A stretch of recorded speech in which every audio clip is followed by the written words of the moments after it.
എൻ്റെ ജീവിതത്തിൽ ഒത്തിരി അനുഗ്രഹങ്ങൾ തന്ന അമ്മ മാതാവിനും ഉണ്ണീശോയ്ക്കും 1000 നന്ദി. ഞാൻ 2019 നവംബർ 17 ആണ് കൃപാസനത്തിൽ വന്ന് ആദ്യമായിട്ട് ഉടമ്പടി എടുക്കുന്നത്. എൻ്റെ പേര് അലീന, ഞാൻ തേവര ഇടവക അംഗമാണ്. എൻ്റെ ആൻറ്റി ഒരു കൃപാസന പത്രം തന്ന് ആ പത്രത്തിലൂടെയാണ് ഞാൻ കൃപാസനത്തെ പറ്റി അറിയുന്നത്. അങ്ങനെ ഞാൻ 2019 നവംബർ 17 ആദ്യമായിട്ട് കൃപാസനത്തിൽ വരികയും ഉടമ്പടി എടുക്കുകയും ചെയ്യുന്നത്. അന്നത്തെ എൻ്റെ സാഹചര്യം എന്ന് പറഞ്ഞാൽ ഞാൻ നേഴ്സിംഗ് 3rd ഇയർ വിദ്യാർത്ഥിയായിരുന്നു. എനിക്ക് 5 സപ്ലി എക്സാംസ് ഉണ്ടായിരുന്നു. 4th ഇയർ എഴുതണമെങ്കിൽ 3rd ഇയർ വരെയുള്ള സപ്ലിമെൻ്ററി എക്സാം ക്ലിയർ ആക്കേണ്ട ഒരു സാഹചര്യമായിരുന്നു. എൻ്റെ ലാസ്റ്റ് അറ്റംപ്റ്റ് ആയിരുന്നു. അന്ന് ഞാൻ ഇവിടെ വന്ന് ഉടമ്പടി എടുത്തതിൻ്റെ ഫലമായി എൻ്റെ ലാസ്റ്റ് സപ്ലിമെൻ്ററി ചാൻസിൽ എനിക്ക് എൻ്റെ 5 സപ്ലിമെൻ്ററി എക്സാം പാസ്സാവുകയും 4th ഇയർ എനിക്ക് ഫസ്റ്റ് അറ്റംപ്റ്റിൽ ക്ലിയറായി പാസ്സാവാനും സാധിച്ചു. അത് കഴിഞ്ഞ് അമ്മ മാതാവ് നല്ലൊരു ആശുപത്രിയിൽ നല്ലൊരു സാലറിയോടെ എനിക്ക് നല്ലൊരു ജോലി നൽകി അനുഗ്രഹിച്ചു. പിന്നീട് ഞാനിവിടെ വന്ന് പിന്നെ എൻ്റെ ഉടമ്പടി പുതുക്കി.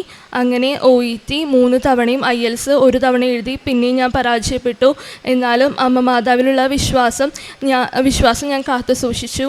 പിന്നെയും ഞാനിവിടെ വന്ന് ഉടമ്പടി എടുക്കുകയും എൻ്റെ ഉടമ്പടി ജീവിതത്തിൽ ആത്മീയമായിട്ട് വളരുകയും ചെയ്തു. അതിൻ്റെ ഫലമായി ഞാൻ പിന്നെയും IELTS ഒരു അറ്റംപ്റ്റും കൂടി എഴുതി. അതിൽ അമ്മ മാതാവ് എനിക്ക് മാൾട്ട സ്കോർ നൽകി അനുഗ്രഹിച്ചു. എൻ്റെ സ്റ്റുഡൻറ്റ് പ്രോസസ്സിങ്ങിൻ്റെ ടൈം പീരീഡിൽ ഒത്തിരിയേറെ ബുദ്ധിമുട്ടുകൾ ഞാൻ നേരിട്ടു. ലോണിന് ഒത്തിരിയേറെ ബുദ്ധിമുട്ടുകളുണ്ടായിരുന്നു. എന്നിരുന്നാൽ കൂടെ ആ ബുദ്ധിമുട്ടിലൂടെയെല്ലാം എൻ്റെ വിശ്വാസം ഞാൻ ഏറ്റു പറഞ്ഞു. അമ്മ മാതാവിൻ്റെ വെഞ്ചരിച്ച ഉപ്പ് ഞാൻ പോയ ബാങ്കിലൊക്കെ ഇട്ട് പ്രാർത്ഥിച്ചു. എൻ്റെ പേപ്പർ വർക്കെല്ലാം സ്പീഡായിട്ട് നടന്നു. അപ്രതീക്ഷിതമായി എൻ്റെ മാതാവിൻ്റെ ഒരു കൂട്ടുകാരൻ എനിക്ക് വേണ്ടത്ര തുക നൽകി സഹായിച്ചു. എൻ്റെ പേപ്പർ വർക്കെല്ലാം സ്പീഡായി നടക്കാനും സാധിച്ചു. അത് കഴിഞ്ഞ് എല്ലാ ദുഃഖവേളയിലും എനിക്ക് എപ്പോഴും ദുഃഖം ഉണ്ടാകുമ്പോൾ ഞാൻ അമ്മ മാതാവിൻ്റെ വെഞ്ചരിച്ച തിരി കത്തിച്ച് പ്രാർത്ഥിക്കുകയും ആ തിരിയിൽ എപ്പോഴും എനിക്ക് അമ്മ മാതാവിൻ്റെ ഹൃദയം കാണാനും സുഗന്ധാഭിഷേകം ലഭിക്കുകയും ചെയ്തു. ഒരു സ്വപ്നത്തിൽ എനിക്കൊരു മഴവില്ല് ദർശിക്കാനും ആ മഴവില്ലിൽ നിന്ന് നീ ഭയപ്പെടേണ്ട, ഞാൻ നിൻ്റെ കൂടെയുണ്ട് എന്നൊരു അരുളപ്പാട് എനിക്ക് കിട്ടുകയും ചെയ്തു. പിന്നെ VFS സബ്മിറ്റ് ചെയ്തു. എൻ്റെ വിസ സബ്മിറ്റ് ചെയ്തു. ഏപ്രിൽ 21 എൻ്റെ കൂട്ടുകാരത്തിക്ക് മാൾട്ടയിലെ VFS ഇൻ്റർവ്യൂ ഷെഡ്യൂൾ ആവുന്ന ആ സാഹചര്യത്തിൽ ഞാൻ അമ്മ മാതാവിൻ്റെ അടുത്ത് വന്ന് പറഞ്ഞു, മാതാവേ എൻ്റെ കാര്യത്തിൽ ഒരു അപ്ഡേറ്റും ഇല്ലല്ലോ. എന്നിട്ട് ഞാൻ മാതാവിനോട് പറഞ്ഞു, മാതാവേ മെയ് 5 മുമ്പ് എൻ്റെ കാര്യത്തിൽ ഒരു തീരുമാനമാക്കി തരണേ, എന്നെക്കൊണ്ട് താങ്ങാൻ പറ്റുന്നില്ലെന്ന് ഞാൻ കരഞ്ഞു പറഞ്ഞു. അടുത്ത ദിവസം ഏപ്രിൽ 22 ഇവിടെ ഉടമ്പടി ധ്യാനം, ചൊവ്വാഴ്ച ഉടമ്പടി ധ്യാനത്തിൻ്റെ മധ്യേ എനിക്കൊരു മെയിൽ വന്നു. മാൾട്ട VFSന്ന് എൻ്റെ പാസ്പോർട്ട് ഡിസ്പാച്ച് ആയി എന്നും പറഞ്ഞ് 3 ദിവസം കഴിഞ്ഞപ്പോൾ എനിക്ക് എൻ്റെ പാസ്പോർട്ട് കയ്യിൽ കിട്ടി. ഞാൻ അമ്മ മാതാവിനോട് മെയ് 5 എന്നുള്ളൊരു തീയതി പറഞ്ഞായിരുന്നു പ്രാർത്ഥിച്ചത്. എൻ്റെ പാസ്പോർട്ടിൽ മെയ് 5 എൻ്റെ വിസ സ്റ്റാമ്പ് ചെയ്തേക്കുന്നത്. ഈ വരുന്ന 29 ഞാൻ മാൾട്ടയിലേക്ക് പോവുകയാണ്. എൻ്റെ ജീവിതത്തിൽ ഒത്തിരിയും ചെറുതും വലുതുമായ ഒത്തിരി അനുഗ്രഹങ്ങൾ തന്ന എൻ്റെ അമ്മ മാതാവിനും ഉണ്ണീശോയ്ക്കും 1000 നന്ദി. ഞാൻ ചെയ്ത പ്രേക്ഷിത പ്രവർത്തനം എന്ന് പറഞ്ഞാൽ ഞാൻ ഇവിടെ നിന്ന് മലയാള പത്രവും തമിഴ് പത്രവും വാങ്ങും. ഞങ്ങളുടെ അടുത്തൊരു പ്രദേശമുണ്ട് വാത്തുരുത്തി. അവിടെ തമിഴ്നാട്ടിൽ നിന്ന് വന്ന ഒത്തിരി ആൾക്കാർ തിങ്ങിപ്പാർക്കുന്ന ഒരു സ്ഥലമാണ്. ഞാൻ അവിടെ പോയിട്ട് എനിക്ക് തമിഴ് അറിയില്ല, എന്നെക്കൊണ്ട് പറ്റാവുന്ന ഭാഷയിൽ ഞാൻ അമ്മ മാതാവിനെയും ഈശോവിനെയും അവർക്ക് പരിചയപ്പെടുത്തി കൊടുത്തിട്ടുണ്ട്. പിന്നെ കാരുണ്യ പ്രവൃത്തികൾ ഞാൻ ചെയ്തുകൊണ്ടിരുന്നത്, ഞാൻ അടുത്തുള്ളൊരു വൃദ്ധസദനത്തിൽ പോവും. അവിടെ കിടക്കുന്ന കിടപ്പ് രോഗികളെ കുളിപ്പിക്കും, അവർക്ക് ഡയപ്പർ മാറ്റി കൊടുക്കും, ഭക്ഷണപ്പൊതികൾ വാങ്ങിച്ച് ഓവർ ബ്രിഡ്ജിൻ്റെ അടിയിൽ ആരും പോരുമില്ലാണ്ട് തിരിഞ്ഞു നോക്കാൻ ആരുമില്ലാത്തവർക്ക് ഭക്ഷണപ്പൊതികൾ എത്തിക്കും. ആത്മീയമായിട്ട് എനിക്ക് ഒത്തിരിയേറെ വളരാൻ സാധിച്ചിട്ടുണ്ട്. എല്ലാ ദിവസവും ദിവബലിയിൽ പങ്കെടുക്കാനും കൂടുതലായിട്ട് അമ്മ മാതാവിനെയും ഈശോവിനെയും സ്നേഹിക്കാൻ സാധിച്ചിട്ടുണ്ട്. കൂടുതലായിട്ട് ബൈബിൾ വായിക്കാൻ സാധിച്ചിട്ടുണ്ട്. ഇനിയും എൻ്റെ മരണം വരെ ഉടമ്പടിയിൽ തുടരാൻ ഞാൻ ആഗ്രഹിക്കുന്നു. റോമാക്കാർക്ക് എഴുതിയ ലേഖനത്തിൽ വിശുദ്ധ പൗലോസ് ശ്ലീഹ പറയുന്നു, ആകയാൽ യേശു കർത്താവാണെന്ന് അധരം കൊണ്ട് ഏറ്റുപറയുകയും ദൈവം അവനെ മരിച്ചവരിൽ നിന്ന് ഉയർപ്പിച്ചുവെന്ന് ഹൃദയത്തിൽ വിശ്വസിക്കുകയും ചെയ്താൽ നീ രക്ഷ പ്രാപിക്കും. പുതിയ നിയമത്തിലുടനീളം, പഴയ നിയമത്തിലും പുതിയ നിയമത്തിലും രക്ഷയുടെ വഴികളാണ് നമ്മോട് സുവിശേഷം പറഞ്ഞുകൊണ്ടിരിക്കുന്നത്. രക്ഷയുടെ വഴികൾ എന്ന് പറഞ്ഞാൽ രക്ഷകൻ്റെ അടുത്തേക്ക് നമ്മൾ എത്തിച്ചേരുന്ന ഒരു വഴിയാണ്.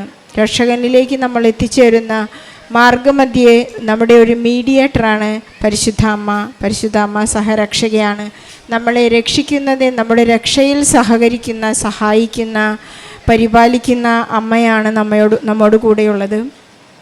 ഇവിടെ അലീന എന്ന മകൾ തൻ്റെ ജീവിതത്തിൻ്റെ ഒരു പോയിന്റിലേക്ക് എത്തുന്നതിന് വേണ്ടിയുള്ള പരിശ്രമത്തിൽ താൻ അടിക്കടി പരാജയപ്പെട്ടുകൊണ്ടിരിക്കുകയായിരുന്നു. IELTS എഴുതിക്കൊണ്ടിരുന്നപ്പോൾ തനിക്ക് സഹായത്തിനായി ചോദിക്കാൻ വേറെ ആരുമില്ല. പരിശുദ്ധ അമ്മയുടെ മാധ്യസ്ഥത്തിലേക്ക് വന്നു. അപ്പോൾ ഈ മകൾ കേട്ടു, മറ്റുള്ള എൻ്റെ ഒരു കൂട്ടുകാരിക്ക് അവളുടെ എല്ലാം ക്ലിയറായി. അപ്പോൾ കുറച്ചുകൂടി സങ്കടമായി. അമ്മേ, എൻ്റെ കാര്യത്തിൽ നീ ഒരു അപ്ഡേറ്റ് തരുന്നില്ലല്ലോ, നീ എനിക്കൊരു ഡേറ്റ് തരണേ, എന്നോടൊരു കാര്യം പറയാ, എന്നോടൊന്ന് സംസാരിക്കുമെന്ന് വളരെ നിഷ്കളങ്കമായ മനസ്സോടുകൂടി അലീന അമ്മയോട് ചോദിച്ചു. അങ്ങനെ മെയ് 5 എന്ന ഒരു ഡേറ്റ് മകൾക്ക് കിട്ടുകയുണ്ടായി. ഇന്ന് ഈ മകളുടെ പഠനം അവസാനിച്ച് നഴ്സിംഗ് കഴിഞ്ഞ് ഒരു വലിയ അയർലൻഡ് സ്കോറുമായിട്ടാണ് മാൾട്ട സ്കോറുമായിട്ടാണ് ഈ മകൾ പോകാൻ യാത്രയായി ഒരുങ്ങിയിരിക്കുന്നത് തൻ്റെ ജോലിക്ക് വേണ്ടി. പരിശുദ്ധ അമ്മ വഴി നടത്തിയ എല്ലാ വഴികളും വളരെ ക്ലിയർ ആയിരുന്നു. ഇനി തനിക്ക് ഭയപ്പെടാനൊന്നുമില്ല. ഉടമ്പടി എടുക്കുവാൻ നമ്മെ പ്രേരിപ്പിക്കുന്ന കാര്യം തന്നെ ഒരു വലിയ കൃപയാണ്. പലർക്കും കൃപ കിട്ടിക്കഴിയുമ്പോൾ, എൻ്റെ അമ്മ അല്ലെങ്കിൽ എൻ്റെ അപ്പൻ എനിക്ക് വേണ്ടി പ്രാർത്ഥിച്ചു, എനിക്ക് എൻ്റെ കാര്യങ്ങളൊക്കെ സാധിച്ചു, എനിക്കിപ്പോൾ 40 വയസ്സായിട്ടും ഒരു പ്രശ്നമില്ല, ഞാൻ എല്ലാ ദിവസവും രാവിലെ എണീറ്റ് പ്രാർത്ഥിക്കും. അതൊക്കെ ഒരു ഓർഡിനറി ക്രിസ്ത്യാനി ചെയ്യുന്ന കാര്യങ്ങളാണ്. നമ്മൾ രാവിലെ എണീക്കുന്നു, ദിവ്യബലിയിൽ സംബന്ധിക്കുന്നു, അതിനൊന്നും വലിയ റിസ്ക് ഒന്നുമില്ല. പക്ഷേ ഉടമ്പടി എടുത്ത് പ്രാർത്ഥിക്കുക എന്ന് പറയുന്നത് ഒരു വലിയ കൃപയാണ്. ആ കൃപയാണ് ഈ അലീന എന്ന മകൾക്ക് ലഭിച്ചിരിക്കുന്നത്. ഞാനിനി ഉടമ്പടിയിലായിരിക്കുമെന്ന തീരുമാനം. എനിക്കിനി വേറൊരു വഴിയില്ല. എന്നെ വഴി നടത്തി എന്നെ ഒരു ജീവിതത്തിൻ്റെ പോയിന്റിലേക്ക് എത്തിച്ച അമ്മ എന്നെ ഇനിയും വഴി നടത്തുന്നതിന് എനിക്ക് കൃപ ആവശ്യമാണ് എന്നുള്ള വലിയ വിജ്ഞാനമാണ് ഈ സഹോദരിക്ക് ലഭിച്ചിരിക്കുന്നത്. ഈ മകൾക്ക് ലഭിച്ച എല്ലാ അനുഗ്രഹങ്ങളും, അതുപോലെ തന്നെ തൻ്റെ കാരുണ്യ പ്രവൃത്തികളിലും തൻ്റെ വചനവായനയിലും ജപമാലയിലുമെല്ലാം പരിശുദ്ധ അമ്മ വഴി നടത്തുന്നു. അത് ചെയ്യാൻ പ്രേരിപ്പിച്ചുകൊണ്ടിരിക്കുന്നു. ഈശോ എന്നിലേക്ക് അലിഞ്ഞു ചേരുന്നു. എൻ്റെ നാവിലേക്ക് വരുന്നത് ഒരു ഗോതമ്പപ്പമല്ല, ഈശോ എന്നിൽ അലിഞ്ഞു തരുന്നു. ഞാൻ എപ്പോഴും മെഴുകുതിരി കത്തിച്ച് പ്രാർത്ഥിക്കുമ്പോൾ എൻ്റെ സങ്കടങ്ങളിൽ എനിക്ക് പരിശുദ്ധ അമ്മയുടെ സാമീപ്യം മനസ്സിലാകാൻ വേണ്ടി ഞാൻ തിരി തെളിക്കുന്നു. ആ തിരിയിൽ എനിക്ക് ഈശോയുടെ ഹൃദയം, പരിശുദ്ധ അമ്മയുടെ വിമല ഹൃദയം എനിക്ക് കാണിച്ചു തരുന്നു എന്നൊക്കെ പറഞ്ഞ് പരിശുദ്ധ അമ്മ എപ്പോഴും ഈ മകളോട് കൂടെ സഞ്ചരിക്കുന്നു എന്ന വലിയൊരു സാക്ഷ്യമാണ് നമ്മൾ കേട്ടത്. അലീനയുടെ സാക്ഷ്യം പരിശുദ്ധ അമ്മയ്ക്കും ഈശോയ്ക്കും സമർപ്പിച്ചുകൊണ്ട് നമുക്ക് വലിയൊരു കയ്യടി നൽകി ഈ സാക്ഷ്യം സമർപ്പിക്കാം. അത്യപൂർവ ദൈവാനുഭവങ്ങൾ ഇനി നിങ്ങൾക്കും സ്വന്തം. ഈ യൂട്യൂബ് ചാനൽ ഇതുവരെ സബ്സ്ക്രൈബ് ചെയ്തിട്ടില്ലെങ്കിൽ ഇപ്പോൾ തന്നെ സബ്സ്ക്രൈബ് ചെയ്യുക. ഈ വീഡിയോ ഇപ്പോൾ തന്നെ നിങ്ങളുടെ സുഹൃത്തുക്കൾക്ക് ഷെയർ ചെയ്തുകൊണ്ട് കർത്താവിൻ്റെ പ്രേക്ഷിതരാകുക.